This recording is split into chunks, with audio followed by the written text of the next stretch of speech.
আপনার মন আপনার অনুভূতির চেয়ে শক্তিশালী। জীবন যখন কঠিন হয়ে ওঠে তখন আপনাকে অবশ্যই সামনে এগিয়ে যেতে হবে। সহজ জয়ের জন্য অপেক্ষা করবেন না, কষ্টের মধ্য দিয়ে লড়াই করে আজই নিজের শক্তি গড়ে তুলুন। মনে রাখবেন, আপনার প্রাপ্তির জন্য আপনি যদি লড়াই না করেন, কখনো কেউ লড়াই করে আপনাকে বিজয় এনে দিবে না। অতএব আপনার লড়াই আপনাকেই করতে হবে। হে এভরিওয়ান, আসসালামু আলাইকুম। কেমন আছেন আপনারা সবাই? আশা করছি সবাই অনেক ভালো আছেন। আলহামদুলিল্লাহ, আপনাদের দোয়ায় আমি অনেক ভালো আছি।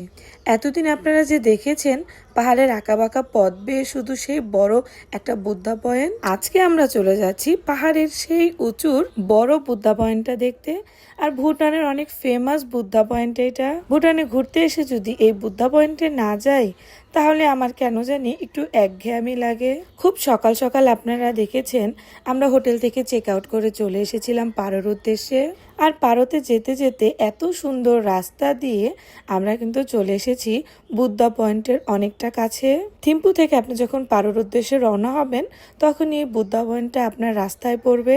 সোজা কথা, এক ঢিলে দুই পাখি। আপনার থিম্পু থেকে পারোতে আসাও হবে, আবার পারোতে আসতে আসতে আপনি এরকম সুন্দর একটা স্পটও দেখতে পারবেন, যেখানে আছে ভুটানের সবচাইতে উঁচু লম্বা বুদ্ধা পয়েন্ট। আর এই বুদ্ধাটা ভুটানের রাজধানী থিম্পুতে পাহাড়ের চূড়ায় অবস্থিত। 169 ফুট বা প্রায় 52 মিটার উঁচু বিশ্বের অন্যতম বৃহৎ ব্রোঞ্জ ও সোনালী রঙের বৌদ্ধ মূর্তিটি বৌদ্ধ পয়েন্ট বা বৌদ্ধ ডোরডেনমান মূর্তি নামে পরিচিত। আর এখানে যাওয়ার পর আপনারা এখান থেকে দেখতে পারবেন পুরো থিম্পু উপত্যকার সুন্দর প্যানোরামিক দৃশ্য। এখানে প্রবেশ করার জন্য আপনাকে দিতে হবে 500 রুপি। তো চলুন 500 রুপি করে এন্ট্রি ফি দিয়ে ভিতরে প্রবেশ করি। যদিও এখানে আমাদের গ্রুপের সবাই প্রবেশ করে নাই, আমরা মাত্র 7 থেকে 8 জন এখানে প্রবেশ করেছিলাম। আমাদের গ্রুপের অনেকে তো এটাকে স্কিপ করেছিল। আর আমাদের গ্রুপের দিদার ভাই উনি বলল যে ঘুরতে যখন এসেছি কোনো কিছুই স্কিপ করা যাবে না। এখানে প্রবেশ করার পর খুব বেশি লোকালয় আমরা দেখতে পাই নাই, কারণ আমরা এমন একটা টাইমে গিয়েছিলাম তখন প্রচুর রোদ ছিল। রোদ থাকলেও পরিবেশটা অনেক সুন্দর ছিল। আমার কাছে মনে হয়েছে যদি আবহাওয়াটা আরেকটু শীতল হতো তাহলে হয়তোবা ঘুরে ফিরে দেখে আরেকটু ভালো লাগতো। আর এখানে প্রবেশ করার পরই আপনার সর্বপ্রথম নজর কেড়ে নিবে এত উঁচু লম্বা এই বুদ্ধা মূর্তিটা, যেটা দেখতে গিয়ে লিটারেলি আমার ঘাড় এভাবে বাঁকা করে দেখতে হয়েছে। যেখানে আমার চেয়ে উঁচু উঁচু লম্বা মানুষেরা গিয়েছে তাদেরকে এই ঘাড় বাঁকা করে দেখতে হয়েছে। আর সেইখানে আমি আর কি বলুন, যেই পরিমাণ রোদ উঠেছিল আর যেই পরিমাণ গরম ছিল, ভুটানে আসার পরে এক এক রকম আবহাওয়ার প্রতিকূল অবস্থায় পড়েছিলাম আমরা। হঠাৎ করে দেখছি একদম কাঠফাটা রোদ, আবার দেখছি বৃষ্টি পড়ছে, আবার কখনো তো এমন জায়গায় চলে এসেছিলাম যেখানে শীতের কাপড় চোপড় পরতে হয়েছে। এখানে তো অনেক রোদ ছিল, আর রোদ থাকাতে কিন্তু খারাপ হয় নাই, আমরা অনেক সুন্দর সুন্দর ছবিও তুলতে পেরেছিলাম। রোদের কারণে আমাদের ছবিগুলো অনেক সুন্দর এসেছিল। চলেন এখন এই বুদ্ধা মন্দির নিয়ে একটা গল্প শোনাই। গল্পটা যদিও ভুটানের না, বাংলাদেশের। আমি ছোট থাকতে একটা ছবি দেখেছিলাম হৃদয়ের কথা, আর সেই হৃদয়ের কথা ছবিতে দেখেছিলাম পূর্ণিমা আপু তার একটা শুটিং করেছিল তার গানের, মেবি বান্দরবনের কোনো একটা মন্দিরে। আর আমি যখন ফার্স্ট টাইম বান্দরবন যাই তখন 2020 সাল, আমি তখন জানতে পারি যে পূর্ণিমা আপুর সেই গানের শুটিংটা করা হয়েছিল বান্দরবনের স্বর্ণ মন্দিরে। আমি যখন ছোটবেলা ওই গানটা শুনতাম তখন আমার মনে হতো যে আমি বড় হয়ে কখনো এই শুটিংয়ের জায়গাটাতে যাব।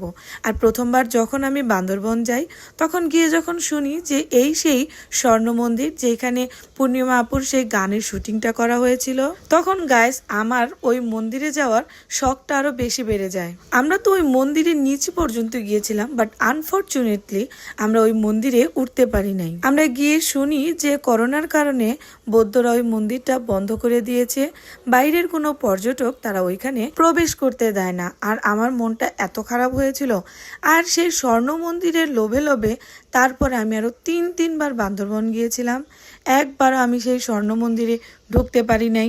তারপরে গিয়ে দেখি নতুন একটা স্বর্ণ মন্দির হয়েছে, ওইখানে গিয়েছিলাম, বাট ওই যে একটা আশা থাকে না মানুষের, যেটা দেখার জন্য বেশ কয়েকবার গিয়েছি, সেটাই তো দেখতে পারলাম না। এর জন্য একবার আমি আমার হাজবেন্ডকে বলেছিলাম যে যদি কখনো আমি থাইল্যান্ড বা ভুটান যাই তাহলে অবশ্যই আমি এরকম মন্দিরগুলোতে যাব আর অনেক সুন্দর সুন্দর ছবি তুলবো। আর এখানে আসার পর ইব্রাহিম আমাকে সেই কথাটাই বললো যে দেখো, তোমাকে আমি বান্দরবনের ওই স্বর্ণ মন্দিরটা দেখাতে পারি নাই, কিন্তু তোমাকে আমি ভুটানে এত বড় বৌদ্ধ মন্দির দেখাইতে নিয়ে আসছি। জামাইয়ের এই কথা শুনে আমার তো আবার সেই ছোটবেলার দুঃখটা মনে পড়ে গিয়েছে। যাই হোক, মনের মধ্যে কোনো দুঃখ বেদনা নিয়ে তো আর ঘোরাঘুরি করা যাবে না, তাই দুঃখ বেদনাগুলো সব ভুটানের পাহাড় থেকে নিচে ছুঁড়ে ফেলে দিয়েছি। আর এদিকে দেখেন আমার জামাই আর হাবিব ভাইয়ার কাণ্ড, তারা তো এই বুদ্ধাদের ধরে ধরে নিয়ে আসছিল তাদের সাথে ছবি তোলার জন্য। ফান করলাম গাইস, বুদ্ধাদের ধরে ধরে নিয়ে আসতে হয় নাই, তারা লিটারেলি এত ভালো ছিল। তাদেরকে যখনই একবার গিয়ে বলা হলো যে আমরা আপনাদের সাথে একটু ছবি তুলতে চাই, তখনই তারা খুশি মনে নিজের ইচ্ছায় চলে এসেছিল আমাদের সাথে ছবি তোলার জন্য। যদিও তাদের সাথে ছবি তোলার আইডিয়াটা ছিল ইব্রাহিমের, কিন্তু আমরা সবাই কিন্তু তাদের সাথে ছবি তুলেছি। তাদের সাথে ছবি তোলার পর আশপাশের পরিবেশটা অনেক ভালো করে দেখছিলাম, আর আমার কাছে এত সুন্দর লাগছিল। জানি না ভিডিওতে আপনাদের আমি কতটুকু দেখাতে পেরেছি। আর এই দেখেন, এইদিকে তো আমি ভিডিও করে দিচ্ছিলাম অনিক ভাইয়াকে, আর আমার ভিডিও করছিল ইব্রাহিম। আমি মনে করি গ্রুপ ট্যুরে গেলে এই জিনিসটা খুব ভালো, সবাই সবার ছবি তুলে দিতে পারে। আর যারা আমাদের মতন কাপলরা ঘুরেন তাদের তো একটু সমস্যা হয়, কাপলরা যদি একা একা ঘুরতে যায় তাহলে তখন দেখা যায় যে অনেক সুন্দর কাপল পিকচারই তোলা যায় না। এবার যেহেতু আমরা গ্রুপে গিয়েছিলাম, মাশাআল্লাহ আমাদের অনেক সুন্দর সুন্দর ছবি উঠেছে। অনেক সুন্দর সুন্দর ছবি তো তুলেছি বটেই, তার সাথে অনেক সুন্দর সুন্দর মেমোরিও আমি আমার ব্রেনে ক্যাপচার করে নিয়েছি। বুদ্ধা পয়েন্টে ঘোরাঘুরি শেষ করে ছবি তুলে আমরা চলে এসেছিলাম বাসে। যেহেতু আমাদের আজকে গন্তব্য থিম্পু থেকে পারোতে, আর পারোতে যেতে যেতে রাস্তায় আমরা অনেক সুন্দর সুন্দর স্পট দেখবো, আর সেই সুন্দর সুন্দর জায়গাগুলোর ভিডিও আপনাদের সাথে শেয়ার করবো। তো আজকের ভিডিওতে এখান থেকেই বিদায় নিব। আপনাদের সাথে আবার দেখা হবে নতুন কোনো ভিডিওতে বা নতুন কোনো ব্লগে। আর এখনো যারা আমার চ্যানেলটা সাবস্ক্রাইব করেন নাই, তারা এক্ষুনি প্লিজ আমার চ্যানেলটা সাবস্ক্রাইব করে ফেলুন। সবাই ভালো থাকবেন, সুস্থ থাকবেন। আল্লাহ হাফেজ।